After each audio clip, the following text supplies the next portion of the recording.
여러분 평소에 좋아하는 장소가 있나요? 평소에 내가 자주 가는 장소, 좋아하는 장소 그런 곳이 있습니까? 뭐 옆에 뭐 공원이 될 수도 있을 거고요. 예, 또 이렇게 산책길이 될 수 있을 거라고 생각이 듭니다. 제가 아는 분 중에는요, 광화문을 좋아하시는 분이 계셨어요.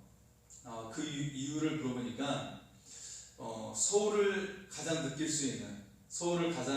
많이 느낄 수 있는 곳이 광화문이다라고 그분이 생각을 하고 있었던 것이죠. 거기에 가면 뭐 교보문고라고 하는 아주 큰 서점이 있고, 그리고 뭐 세종문화회관이랄지 또 광화문을 대표하는 뭐 세종대왕상이나 이순신장군상이 있는 것을 볼 수가 있죠. 네. 자, 여러분이 좋아하는 장소가 어디입니까? 여러분에게 평안을 주고 그리고 어떤 감격을 느낄 수 있는 그런 장소가 어디입니까?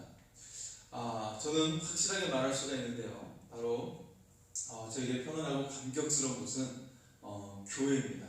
네.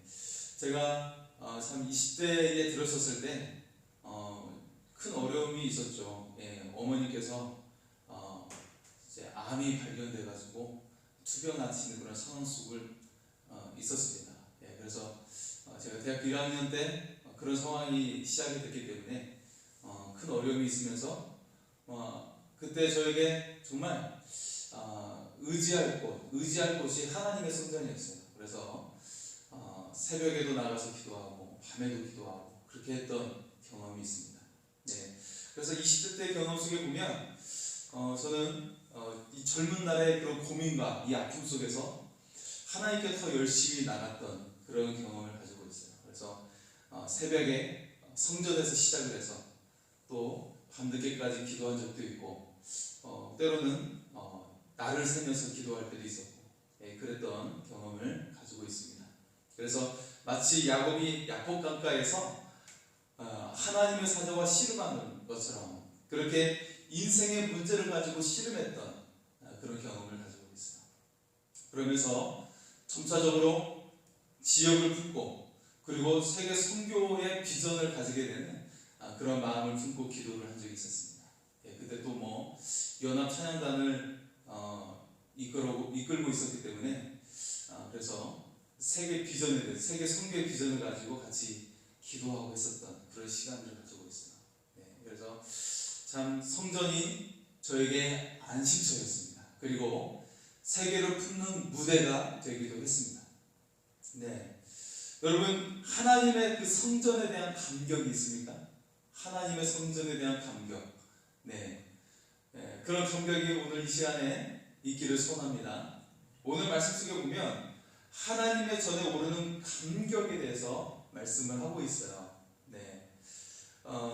사실 1절과 4절 말씀은 회복에 대한 말씀이죠. 그리고 5절에서 마지막 22절까지의 말씀은 여호와의 날이라고 선포가 되면서 이 여호와의 날이 무엇일까요? 이 말씀 속에 보면 좋은 날이 아니에요. 기쁜 날이 아니고요. 심판의 날이거든요. 심판의 날이에요. 철저하게 하나님을 외면하고 우상을 섬기는 자들에 대해서, 다시 말해서 세상을 더 사랑하고 세상의 그 즐거움을 쫓아 살아가는 그 사람들을 향해서 하나님께서 진노하시고 심판하시는 무서운 날이 여호와의 날입니다. 그런데요, 이 심판을 통해 하나님께서 정말 하시는 말씀이 무엇일까요? 이 심판을 통해 하나님께서 정말 하시는 말씀, 그것은 하나님의 성전에 오르는 감격을 회복하라는 말씀입니다. 하나님의 성전에 오르는 감격을 회복하라. 자, 이 하나님 성전에 오르는 감격은 다른 말로 하나님을 만나는 감격을 회복하라는 말씀입니다. 그래서 오늘 말씀을 통해 우리가 하나님을 만나는 감격이 회복될 수 있기를 소원합니다. 여러분 그 예배 성전 속에서 그 감격을 한번 떠올려 봤으면 좋겠습니다. 하나님의 성전에서 하나님과 만나고 함께했던 그 감격을 우리가 떠올릴 수 있었으면 좋겠습니다. 특히 지금 공산진영 중국이랄지 또 북한 땅에서는 하나님께 예배드리는 것이 너무나도 감격스러운 것이죠. 그래서 전에 다니엘 기도회를 통해서도 우리가 간증을 들었던 것처럼 어떻게 하나님께 기도를 해요? 북한 동포들은 이불을 뒤집어 쓰고 하나님께 기도를 해요. 예, 그런 걸 볼 수가 있죠. 그래서 이 하나님의 선전에 대한 감격, 그런 마음을 가지고 있는 것을 볼 수가 있습니다. 자, 오늘 1절과 4절 말씀, 이사야 2장 1절에서 4절의 말씀은 회복에 대한 말씀입니다. 얼마나 이 기다려지는 말씀입니까? 회복에 대한 말씀. 우리가 정말 어려움이 있고 여러 가지 문제가 있고 고민이 많이 있는데 하나님께서 이 모든 것들을 회복해 주신다면 여러분 얼마나 기쁘고 행복할까요? 네. 자, 회복의 말씀을 주시는데요. 이때가 언제냐면 바로 메시아가 오실 때 이루어지는 일입니다. 우리 주 예수님께서 오실 때 이루어지는 일에 대한 말씀이에요. 네. 지금 이사야서의 그 배경의 말씀이 어떤 말씀이라고요? 사실 이사야 선지자는 우리가 아는 것처럼 히스기야 왕과 또 므낫세 왕 이어지는 그런 상황 속에서 하나님의 사역을 해나갔죠. 앞에 우시야 왕에서부터 시작해서 아사 해가지고 네 명의 왕이 등장하고 히스기야 왕까지 등장하지만 나중에 므낫세 왕 때 죽임을 당하죠. 히스기야 왕의 아들에게 죽임을 당해요. 자, 그런데 그런 배경 속에 하나님께서 어떤 말씀을 계속 주시고 계시냐면 결국 너 유다가 하나님을 등지고 그래서 바벨론에 의해서 너희가 멸망을 당할 것이다. 예루살렘 성전도 완전히 파괴가 될 것이다. 그리고 너희가 포로로 끌려갈 것이다. 그런 말씀을 이사야서 전반기의 말씀 속에서 우리에게 하고 있어요. 왜 하나님께서 이 아픈 말씀을 우리에게 하실까요? 그것은 여러분 우리의 몸속에 정말 우리를 갉아먹는 암세포가 있다고 생각을 해보세요. 암세포. 그것을 내 몸속에 있으니까 계속 간직하고 살고 싶습니까? 그렇지 않죠. 암세포가 있으면 어떤 방법으로 해서든지 떼내기를 원하실 거예요. 그렇죠? 그런데 내 몸에 칼이 되는 것이 두려워서 나를 수술하는 것이 두려워서 내가 마취를 해야 되고 내 몸에 칼이 되는 것이 두려워서 이 암세포를 도려내지 않겠습니까, 여러분? 그렇지 않죠? 과감하게 도려내려고 할 것입니다. 지금 바로 하나님께서는 우리에게 있는 죄악 덩어리를 도려내기를 원하시는 거예요. 그것이 우리를 계속 갉아먹고 우리를 계속해서 타락의 길로 갈 뿐만 아니라 우리를 멸망의 길로 가고 죽음의 길로 가게 하기 때문에 이것을 도려내기를 원하십니다. 그래서 이스라엘 백성에게 과감하게 하나님께서 선포하십니다. 너희가 나에게 등졌고 죄악 가운데 행하고 있기 때문에 내가 너희를 심판할 것이다. 그런 말씀을 하고 계시는데요. 하지만 분명히 또 하나님께서는 정말 궁극적으로 원하시는 말씀을 우리에게 주신 것이죠. 그것은 내가 너희를 회복하기를 원하신다는 거예요. 내가 너희를 회복하기를 원한다. 그리고 그 회복의 때가 정확하게 언제 있냐면 예수님의 임재하심을 통해 회복되어졌다는 것입니다. 자, 1절에서 4절이 이 회복의 말씀이 메시아를 통해 회복되어집니다. 그런데 여러분, 단순히 예수님이 오시는 2000년 전에 그 오셨을 때 그때를 특정지어서 하시는 말씀이 아니라 바로 우리의 모든 삶 가운데 내가 예수님을 영접하고 예수님을 고백하는 우리들의 삶 가운데 주님이 임재하심을 여러분 믿을 수 있기를 소원합니다. 내가 주님을 고백하고 인정할 때 주님이 우리 삶 가운데 임재하시는 거예요. 단순히 2000년 전에 주님이 이 땅에 오신 것을 넘어서서 우리가 이 고백하는 이 자리에 주님이 임재하시고 주님이 역사하시고 회복해 주심을 믿습니다. 자, 그래서 우리 한번 보겠습니다. 우리 2절 말씀 속에 보면 여호와의 전에 산이 등장하고 있어요. 2절 말씀에 말이라 여호와의 전에 산이 모든 산 꼭대기에 굳게 설 것이요 모든 작은 산 위에 뛰어나르니 만방이 그리로 모여들 것이다 말씀합니다. 예, 자, 모든 산 위에 우뚝 설 것이다, 굳게 설 것이다, 이렇게 말씀을 하고 있습니다. 이것은 세상에 자랑하는 자들이 많이 있고 자신의 어떤 뛰어남을 드러내고 그렇게 하려고 하지만 결국 그것들은 아무것도 아니고 오직 예수 그리스도만이 모든 것 위에 우뚝 설 것이다, 그렇게 말씀하고 있는 것입니다. 네. 세상의 모든 가치들과 우상들이 무너지고 오직 하나님의 권위이신 예수님만이 우뚝 서게 되는 것을 우리가 기억할 수 있기를 소원합니다. 네. 그래서 주님의 통치만이 이 땅에 서게 될 것이다, 그렇게 말씀을 하고 있는 거예요. 자, 이것은요 예수님을 향해 예배하는 자들에 대한 말씀이에요. 여러분, 예수님을 향해 예배하는 자들에 대한 말씀입니다. 실제로 주의 복음이 전파되는 곳마다 성령의 역사가 일어났어요. 예. 예수의 이름을 부르는 곳마다 기적이 일어났습니다. 그리고 부흥의 역사가 함께 따라왔어요. 여러분, 한국교회는 복음이 전파되고 100년 동안 부흥의 역사가 일어났습니다. 여러분. 서양 교회에서 이루어지는 그런 천년의 역사를 함축시킬 만큼 한국 교회는 100년 동안 부흥의 역사를 계속 줄기차게 이어왔었어요. 그리고 동시에 이 한국에 어떤 일이 일어나냐면 어떻습니까? 가장 빈국에서 부유한 나라로 계속 성장을 했어요. 동시에. 이게 우연이라고 생각하십니까? 그렇지 않죠. 하나님께서 이 땅 가운데 역사하시고 함께 하시고 이 나라를 축복하심을 믿습니다. 하나님은요, 하나님을 사랑하고 예수님의 복음을 증거하는 그 나라와 그 족속을 하나님께서 반드시 기억하십니다. 반드시 함께 하십니다. 반드시 역사를 일으켜 주십니다.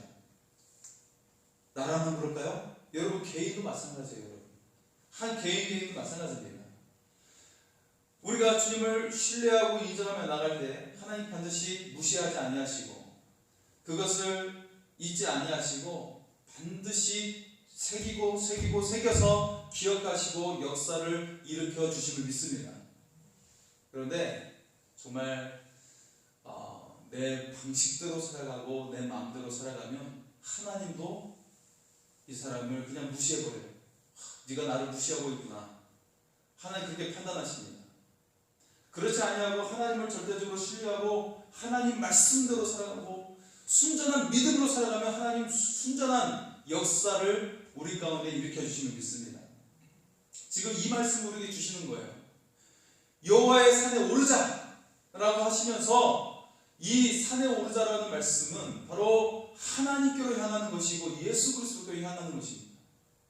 그래서 이렇게 순전한 믿음으로 나갈 때 하나님께서는 우리에게 얼굴빛을 비춰주시고 놀라운 은혜의 역사를 우리의 삶 가운데 일으켜 주심을 믿습니다. 여러분, 한국이요, 이 제조업 분야 속에서 세계 1등이 아닌 것이 없을 정도로 거의 대부분의 분야에서 1등을 하고 있어요. 여러분, 신문을 한번 보십시오. 그래서 한국이 어떤 일을 시작을 하면 그 분야에서 반드시 세계 1등을 이뤄내는 그런 민족성을 가지고 있는 걸 볼 수가 있습니다. 여러분, 다 그 뿌리를 가지고 계신 거예요. 네. 그런데 문제가 발생했죠. 이 경제 대국에 진입을 하면서 사람들이 교회를 떠나고 있어요. 마치 유럽의 교회들처럼 이제는 하나님 없이도 잘 살 수 있네, 그런 생각이 들면서 떠나가고 있습니다. 젊은 사람들은 너무 그 부모들한테 귀하게 커서 교회를 중요하게 생각하지 않아요. 왜냐하면 우리 이제 유선배들부터 시작해서 우리 세대들까지도 마찬가지로 어떻습니까? 교회에서 예배드리는 것보다 세상에서 성공하는 것을 우선순위로 우리가 계속 가르쳐 왔어요. 예. 아마 제가 이런 세대들이 아마 60대 때부터 쭉 시작되지 않았을까 그런 생각이 듭니다. 하나님께 예배드리는 것보다 내 자녀의 성공을 더 우선적으로 가르치니까 자녀들이요 하나님 신앙 갖지 않아요. 그래 세상 성공하는 것이 우선이구나. 뭐 세상이 더 즐겁고 재밌고 좋은 일들이 많기 때문에 하나님께로 향하지 않습니다. 다시 말해서 그 생명 가운데 거하지 않는 거예요. 그냥 지금 당장의 즐거움을 따라 살아가고 있죠. 그리고 30, 40대의 사람들은 직장 생활에 교회 생활은 해를 끼치기 때문에 등지고 있는 모습을 볼 수가 있습니다. 특히 코로나 때문에 더 지금 상황이 그렇게 가고 있죠. 그리고 여러분 노년들은 코로나 핑계대고 교회 나오지 않아요. 코로나 잠잠해지면 나오겠습니다. 그럽니다 요즘. 저희 교회는 너무 감사합니다. 이렇게 나와주셔서 너무 감사합니다. 여러분 이렇게 코로나에도 불구하고 하나님께 나온 여러분에게 우리 서로에게 축복의 박수를 같이 보내겠습니다. 감사합니다. 네, 고맙습니다. 하나님께서 여러분을 기뻐하실 줄 믿습니다. 이 질병을 이기고 나온 여러분을 축복하시고 함께 하시는 믿습니다. 네. 자, 이런 상황 속에 지금 이 한국교회가 놓여져 있습니다. 그렇지만 그럼에도 불구하고요 하나님은 새로운 일을 준비하시고 이루어내심을 우리가 믿을 수 있기를 소원합니다. 네, 보라 내가 새 일을 행하리니 광야에 길을 내고 사막에 강을 내리라. 할렐루야. 반드시 교회가 승리할 것이라고 오늘 말씀 가운데 우리에게 주시고 있어요. 그래서 3절과 4절의 말씀을 한번 보겠습니다. 3절과 4절의 말씀입니다. 많은 백성이 가며 이르기를 오라 우리가 여호와의 산에 오르며 야곱의 하나님의 전에 이르자. 그가 그의 길을 우리에게 가르치실 것이다. 우리가 그 길로 행하리라 하니니 이는 율법이 시온에서부터 나올 것이요 여호와의 말씀이 예루살렘에서부터 나올 것이니라. 그가 열방 사이에 판단하시며 많은 백성을 판결하시리니 우리가 그들의 칼을 쳐서 보습을 만들고 그들의 창을 쳐서 낫을 만들 것이며 이 나라와 저 나라가 다시는 칼을 들고 서로 치지 아니하며 다시는 전쟁을 연습하지 아니하리라. 아멘. 네. 자, 여호와의 산에 대해서 말씀을 하고 있는데요. 자, 이곳은 바로 주님이 계시는 곳, 바로 교회입니다. 자, 하나님의 의로운 통치가 시작될 것이라고 말씀을 하고 있어요. 이것은 곧 예수님을 통한 통치입니다. 예수님을 통한 통치인데요. 주님의 심판과 은혜에 의해서 죄가 사라지고 전쟁이 그치게 될 것이라고 말씀을 하고 있습니다. 다시 말해서 주님을 중심으로 하나님께서 만드신 이 창조의 질서가 온전히 회복될 것이라고 말씀을 하고 있어요. 네. 그래서 하나님께서 온 나라를 심판하실 때 평화가 올 것이다. 이렇게 말씀을 하고 있습니다. 이사야 선지자는 그래서 이 전쟁에 사용되는 무기가 어떻게 땅을 가는 도구로 변하게 될 것이라고 말씀을 하고 있죠. 이 비유를 통해서 우리에게 평화에 대한 개념을 아주 생생하게 전달해 주고 있습니다. 이러한 시대가 완전히 이루어지는 때는 예수님의 재림의 때 완전히 이루어지죠. 그런데요, 정말 예수님을 순전한 믿음으로 우리가 섬기는 믿게 되는 그 순간에 그곳에 이런 평화가 임하게 됩니다. 여러분 세상에 많은 사람들이 그리고 심지어 서양에서의 역사 속에 보면 교회가 그 십자군 전쟁을 통해서 많은 악한 일을 행했던 적도 있어요. 그것은 여러분 어떻습니까? 그 역사를 아마 믿지 않는 사람들은 지적을 할 거예요. 그런 역사를 보면 그게 다른 우리나라 역사도 마찬가지고 동양의 역사도 마찬가지로 그냥 명분일 뿐이지 그들이 자신의 욕심을 채우기 위해서 그 명분을 앞세워서 일으켰던 전쟁들일 뿐입니다. 그것이 하나님을 믿는 신앙 때문에 일으킨 전쟁이 아니에요. 여러분 한번 자세히 들여다보세요. 그것이 어떤 교황청이랄지 그런 십자군 전쟁이랄지 그렇게 많은 사람을 사격하고 그렇게 피비린 나는 그런 전쟁을 일으켰던 그런 과정 속에 보면 지도자의 탐욕에 의해서 이루어진 것들이지 하나님 때문에 일어난 전쟁이 아니라는 거예요. 여러분 이것을 우리가 헷갈려서는 안 됩니다. 여기에 우리가 정확한 이해가 필요합니다. 우리의 신앙도 마찬가지예요. 우리의 신앙도 마찬가지예요. 나의 어떤 목적을 위해서 신앙생활을 하면 이거는 굉장히 위험한 것입니다. 순전한 믿음, 오직 하나님을 사랑하고 하는 그런 순전한 믿음이 중요해요. 그런 순전한 믿음이 있을 때 어떤 일이 일어나요? 전쟁의 도구가 땅을 가는 도구로 바뀌어지면서 우리에게 어떤 식량을 만들어내고 모두에게 평화를 줄 수 있는 그런 결과로 나오게 된다는 거예요. 이게 바로 순전한 믿음으로 나오는 결과예요. 뭐 전쟁을 일으켜서 그 땅을 막 파괴시키고 어때요? 여러분 걸프전을 한번 생각해 보세요. 거기 뭐 핵포탄을 제조했다고 해서 그 전쟁을 일으켜가지고 완전히 그 나라를 망가뜨렸는데 핵포탄이 있었습니까? 화학무기가 있었나요? 없었어요. 결론적으로 미국이 석유를 다 가지고 가기 위해서 이권을 위한 전쟁이었어요. 네, 결론적으로 그렇습니다. 네, 우리가 그 결과는 다 알고 있잖아요, 그렇죠? 그래서 우리 신앙도 마찬가지라는 거예요.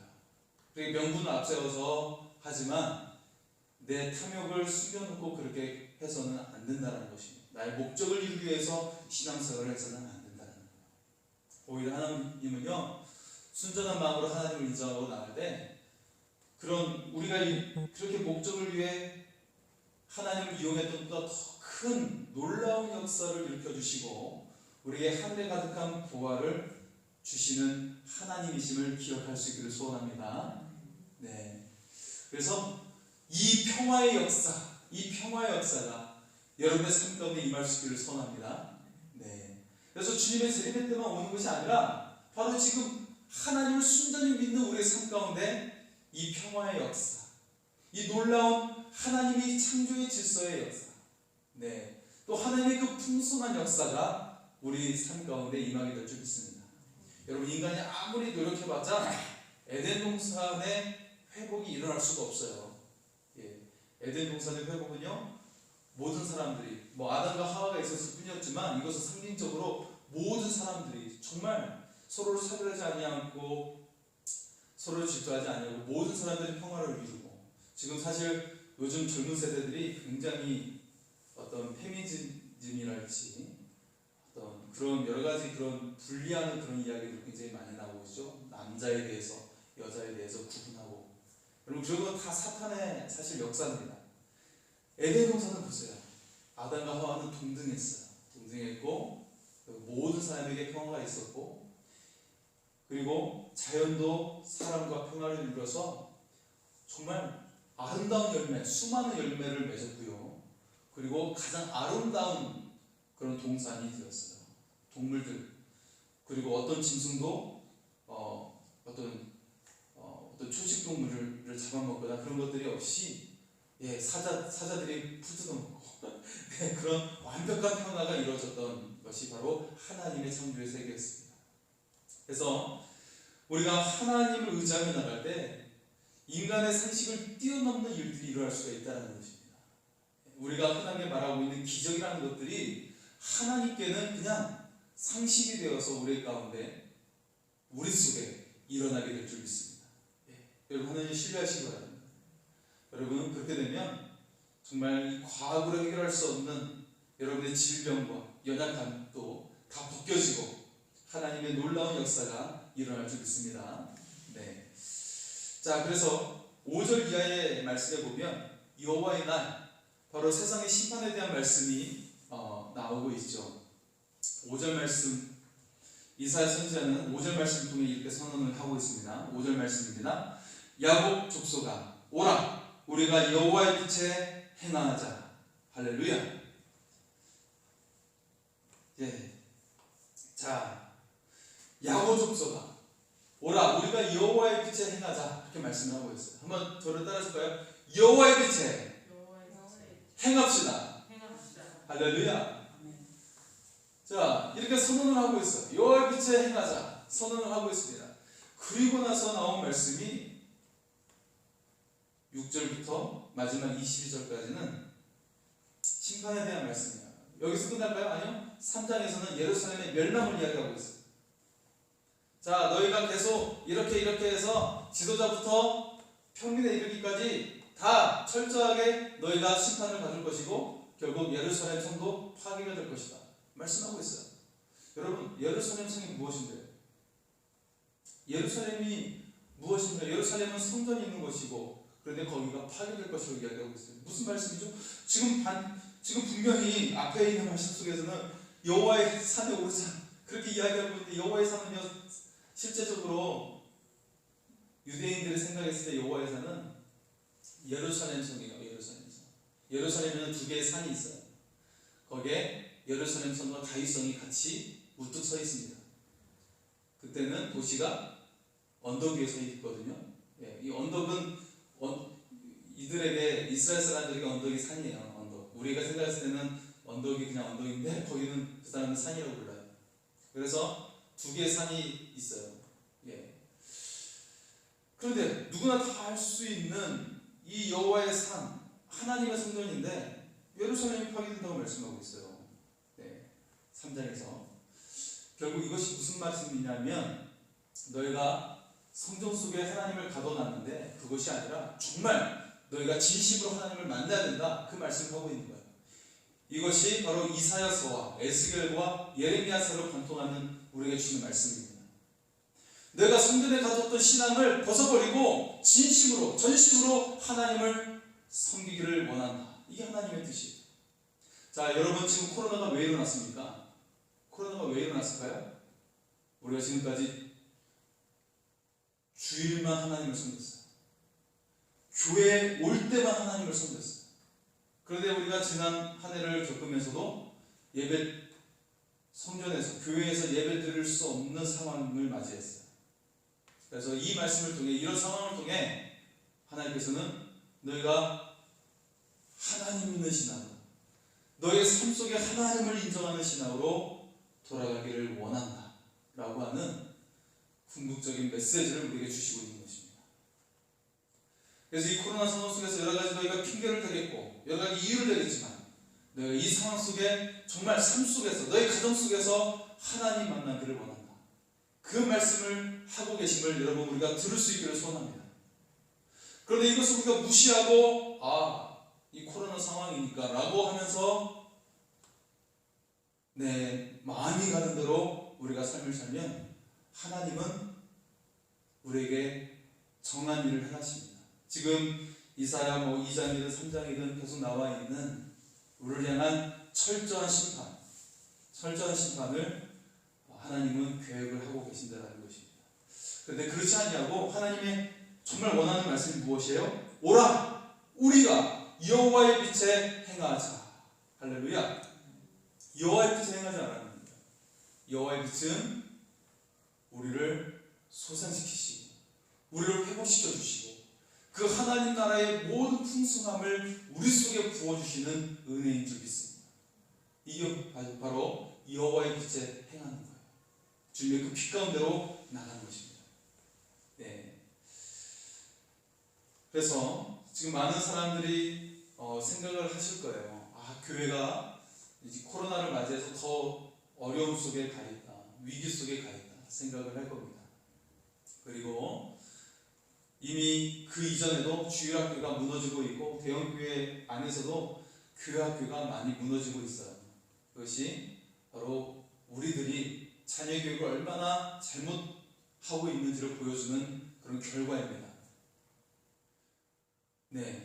왜 부모들만 교회 다니고 자녀들이 교회에 등 돌렸을까요? 그것은 우리가 계속 의식적으로 자녀들에게 그렇게 세뇌시켰기 때문이에요. 예배 조금 열심히 안 드려도 돼, 그냥 너 미래를 열심히 준비해 라고 했던 그런 것들이 지금의 결과를 만들어 놨습니다.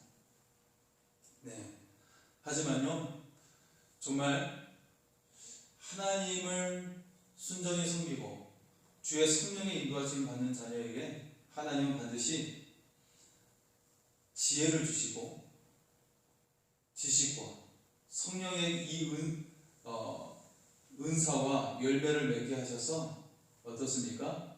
이 세상 가운데 정말 사람의 어떤 열정과 그 지식으로 이룰 수 없는 놀라운 것들을 이루게 해 주십니다. 여러분, 프랑스는 시민혁명을 통해서 얼마나 많은 피를 흘렸는지 몰라요. 그것이 이 프랑스의 이 지식인과 더불어서 일어났던 그런 시민운동 속에 수많은 사람들이 죽음의 죽음을 맞이했고, 뭐 왕뿐만 아니라 이 첫 번째 이 시민운동을 일으켰던 자도 처형을 당하고 그런 일들이 계속 반복되어 일어났죠. 그런데 영국은 어떻게 됐습니까? 영국에도 근대화의 상황 속에서 그런 변화를 맞이했지만 어땠어요? 요한 웨슬러라고 하는 성령 충만한 자의 이 부흥의 역사, 부흥의 운동이 유혈 현상으로 일어나지 않게 했어요. 여러분. 피로 물들지 않겠다는 거예요. 그러면서 영국은 자연스럽게 근대화로 접어들 수 있게 되었다는 것입니다. 이것이 한 사람의 성령이 그 충만한 자의 역사 속에서 일어난, 그래서 그 백성들이 누릴 수 있는 혜택이었어요. 프랑스는 얼마나 많은 피를 흘렸는지 몰라요, 여러분. 두려움 속에, 그 공포 속에 지내오게 되었다는 거예요. 그래서 여러분, 복음의 역사를 여러분 무시해서는 안 됩니다. 성령의 역사를 무시해서는 안 됩니다. 특히 성령이 어떤 은사를 우리에게 주십니까? 첫 번째가 지혜의 은사고 두 번째가 지식의 은사예요. 그렇기 때문에 모든 그 지혜 근본 되신 그 하나님께서 성령을 받는 자에게 지혜와 지식을 주신 것을 여러분 믿을 수 있기를 소원합니다. 네. 자, 그래서 지금도 우리가 여러 가지 교회에 대해서 어려움을 호소하고 있지만, 네, 근본적으로 그 모든 위기를 이겨낼 수 있는 가장 큰 근본에 대해서 오늘 말씀이 선포되고 있는 것이죠. 그것은 여호와의 빛에 거하는 것입니다. 여호와의 빛은 말씀이죠. 다시 말해서 교회가 본래 하나님께서 우리에게 해주신 그 말씀의 빛 가운데 서야 하는 것입니다. 바로 이것이 우리가 주님께로 돌아가는 것이고 하나님의 성전에 오르는 것입니다. 이 성전에 오르는 것은 이 건물을 말하는 것이 아니에요. 건물을 말하는 것이 아닙니다. 하나님께 순전한 믿음으로 다시 회복되어지는 것을 이야기하는 겁니다. 이것이 바로 하나님께로 온전히 돌아서는 것이고 하나님의 그 말씀 가운데 거하는 겁니다. 그래서 이 결과가 바로 여호와의 빛에 거하는 것임을 말씀하고 있는 것입니다. 성경의 역사 속에서 그 백성이 돌아올 때 부흥이 일어나는 것을 볼 수가 있죠. 히스기야가 성전을 정결케 하고 하나님께 대한 유월절 예배를 회복을 했어요. 그랬더니 그때 엄청난 부흥이 일어나면서요, 다윗 시대와 같은 부와 영화를 그때 회복되었습니다. 네, 여러분 한번 보세요. 이사야서에도 히스기야 왕에 대한 말씀이 나오게 됩니다. 보면 히스기야가 다윗만큼 부와 명성을 얻게 되는 걸 볼 수가 있어요. 그래서 주변 나라들이 이스라엘을, 그러니까 이때는 이제 유다가 분리되어지고 북왕국은 완전히 멸망할 때였거든요. 북왕국은 완전히 멸망하고 유다만 남았을 때뿐이었는데, 주변 나라들이 이 유다를 향해서 하나님을 칭송하고 높이는 것을 볼 수가 있어요. 히스기야가 잘나서 그랬을까요? 아니요. 히스기야는 연약한 왕이었어요. 하지만 그 연약함 속에 하나님을 의지했더니 그를 높여 주신 줄 믿습니다. 히스기야만 잘됐습니까? 그 백성들도요, 풍성함을 누릴 수가 있었어요. 네. 비록 아수르로부터 위험이 있었지만 그 위험을 이겨내고 풍성함을 누릴 수가 있었다는 것입니다. 요시야 왕 때는 하나님의 율법을 발견했을 때 또 하나님께서 부흥의 역사를 다시 한번 일으켜 주시죠. 그리고 마틴 루터가 카톨릭을 향해서 그 부패함 속에서 95개조 반박문을 내고 그리고 말씀으로 돌아가는 운동을 일으켰을 때 새로운 시대로 전환이 되었어요. 그리고 역사적으로 모든 사람들이 하나님의 말씀을 받게 되면서 이 세계 역사가 새롭게 써가는 그런 모습을 볼 수가 있습니다. 여러분, 단순히 성경 속의 말씀만 그런가요? 단순히 역사 속의 한 사건 속에서만 그런 일들이 일어날까요? 우리의 인생 속에서도, 내 인생의 역사 속에서도 이런 일이 일어날 수 있음을 기억할 수 있기를 소원합니다. 내 인생에 문제가 생겼을 때 문제에 초점을 맞추지 마세요. 문제에 초점을 맞추세요. 이건 하나의 우리로 하여금 하나님께서 우리에게 터닝 포인트를 주시기 위한 하나의 그냥 강가에 던진 돌멩이에 불과한 것입니다. 강가에 던진 돌멩이에 불과한 거예요. 이거는 근본적인 문제 해결되지 않는다는 것입니다. 이때 우리는 문제가 있을수록 하나님 앞에 서야 되는 것이고 그 말씀 앞에 서야 되는 것입니다. 그래서 정말 진정으로 하나님의 성전에 오르는 것, 다시금 하나님과 순전한 마음으로 서는 것, 이 과정 속에서 하나님께서는 우리 삶 속에 감격스러운 역사를 일으켜 주심을 여러분 믿을 수 있기를 소원합니다. 자, 6절에서 11절의 말씀 속에 보면 예루살렘이 우상 숭배로 가득했음을 지적하고 있어요. 동박의 풍속을 따르고 있고 블레셋 사람들이 했던 것처럼 점을 치고 이방인과 손잡고 언약을 하면서 그러면서 우상이 가득함을 지적을 하고 있습니다. 여러분, 내 삶 속에서도 세상의 자랑거리를 채우고 그리고 내가 의지할 다른 것들을 추구하고 그것들이 무엇이에요? 그게 지금은 자본주의 세계니까 그게 물질이고 돈이고 그래서 아파트에 투자하는 것이고 땅을 투기하는 것이고 그게 다 내 우상인 것이죠. 지금은. 그렇죠? 여러분, 지금 코로나가 어려운데 명품 매장은 끊임없이 줄을 서고 있대요. 주말만 되면 명품 매장에 샤넬이랄지 저는 제대로 보지도 못했지만요. 왜 그럴까요? 그걸로 자신을 치장하면서 자신을 드러내겠다라는 것이죠. 그래서 젊은 여성도 마찬가지고 20대 여성으로부터 시작해서 여성들이 명품 백을 소유하고자 하는 그런 것들을 추구하고 있어요. 이것이 자신을 드러내는 것으로 표현을 하고 있는 실정입니다. 하나님이 아니라 물질을 드러내가지고 그렇게 자신을 드러내고자 하는 그런 모습을 취하고 있는 안타까운 모습. 또 오늘 잠깐 흘러가는 기사 속에 보면 상위권에 살고 있는 상위층의 그 사람들이 해외여행을 떠나지 못하고 있기 때문에 그 욕구를 대신하기 위해서 차를 구입합니다. 비싼 차를 구입하고 있다라는 그런 제목만 제가 살짝 봤습니다. 그래서 그런 오늘날의 우상은 외제차, 좋은 차와 그런 명품백인 것을 볼 수가 있어요. 그런데 예루살렘의 우상으로 가득했음을 우리에게 말씀을 하고 있어요.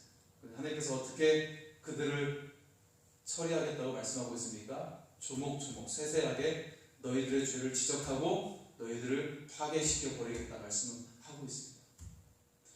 여러분, 지금 코로나로 인해서 얼마나 많은 사람들이 어려움을 겪고 있습니까? 문 닫는 가게들이 수두룩합니다. 직장을 잃은 가장들이 오토바이를 타고 배달을 하고 있어요. 그래서 저는 사실 전에는요, 오토바이가 그렇게 휘휘 지나가면 짜증내 했었는데 지금은 그냥 짜증 안 내요. 그들의 세계가 망막했기 때문에 하고 있는 일이지 않을까 하면서 그냥 한편으로 지금 기도합니다. 지금 앞에 있는 가장들이 잘 되게 해주시오, 잘 되게 해주십시오. 지금은 기도하는 마음으로 가지고 있습니다. 전에는 많이 짜증을 냈죠. 사실은 오토바이가 휘휘휘 하고 끼어들고 그러면 전에는 짜증냈지만 지금은 그렇지 않아요. 기도하는 마음을 가지고 있어요. 그래서 웬만하면 하나님 정말 그들의 직업이 회복이 되어져서 오토바이 배달하는 사람들이 많이 줄어들었으면 좋겠습니다. 그런 마음을 또 가지고 있어요. 앞에 1장에서는 사실 그런 말씀을 이미 언급을 했죠. 너희들이 정말 이 어려움 속에서 무너져가는 그런 사람들, 고아와 과부와 나그네 자들, 가장 어렵고 소외된 자들을 무시하고 했던 것들을 지적을 하고 있어요. 그러면서 너희는 온몸으로 치장을 하고 있지. 귀금속으로 화려한 옷으로 치장하고 있지. 그걸 지적을 하고 있어요. 지금 오늘날의 우리의 모습이지 않습니까? 외제차로 샤넬 백으로 치장을 하고 있는 모습. 하지만 주변에 있는 많은 사람들은 더 수많은, 더 몇 배나 되는 수많은 사람들이 어려움을 겪고 있다는 사실이죠. 그걸 하나님께서 결코 그냥 놔두지 않으시겠다, 무시하지 않겠다라고 말씀을 하고 있습니다. 결국 성경은 우리에게 무엇을 말씀하고 있습니까? 결론적으로 오늘 말씀은 우리에게 어떤 말씀을 주시고 있나? 22절의 말씀을 같이 보도록 하겠습니다. 22절의 말씀입니다. 같이 읽겠습니다. 너희는 인생을 의지하지 말라. 그의 호흡은 코에 있나니 새말가치가 어디 있느냐. 아멘. 너희가 너희 인생을 그렇게 자랑하고 있지만, 너희가 가지고 있는 것을, 너희가 누리고 있는 것을 자랑하고 있지만, 너희가 살고 있는 큰 집을 자랑하고 있고, 너희의 자동차를 자랑하고 있고, 너희의 가방을 자랑하고 있지만, 과연 그것이, 그 생명이 어디 있느냐? 거기에 생명이 있느냐? 그리고 그것이 과연 새말 가치가 있느냐? 너희가 하나님의 그 심판대 앞에 섰을 때 과연 그것이 너의 영혼에게 새말 가치가 있겠느냐? 우리에게 말씀을 주시고 있는 것입니다. 너의 인생을 의지하지 말라. 오직 너는 하나님의 성전에 오르는 감격을 회복하고 순전한 믿음으로 나아가는 그 감격을 회복하라. 하나님을 만나는 그 감격을 회복하라. 우리에게 말씀하고 있다는 것을 기억할 수 있기를 소원합니다. 하나님의 전에 오르는 감격, 오늘 말씀에 주시는 이 제목은 하나님께 순전한 믿음을 회복하라는 거예요. 너희가 문제로 인해서 어려움 속에 있든, 너희가 잘돼서 정말 많은 것들을 누릴 수 있게 됐든, 하나님과 만나는 그 감격을 회복하라는 말씀입니다. 그래서 우리의 삶 가운데 영혼을 아름답게 만들어주시고, 너의 미래를 책임져 주시고, 너의 문제를 해결해 주시고, 너의 삶을 온전히 회복해 줄 그 하나님을 온전히 만날 것을 우리에게 말씀하고 있습니다. 이 시간 여러분, 하나님을 만나는 감격이 회복될 수 있기를 소원합니다. 그래서 여러분이 이전에 누릴 수 없었던 인생의 큰 기쁨과 그리고 그 감격 속에 살아가는 여러분의 삶이 될 수 있기를 소원합니다.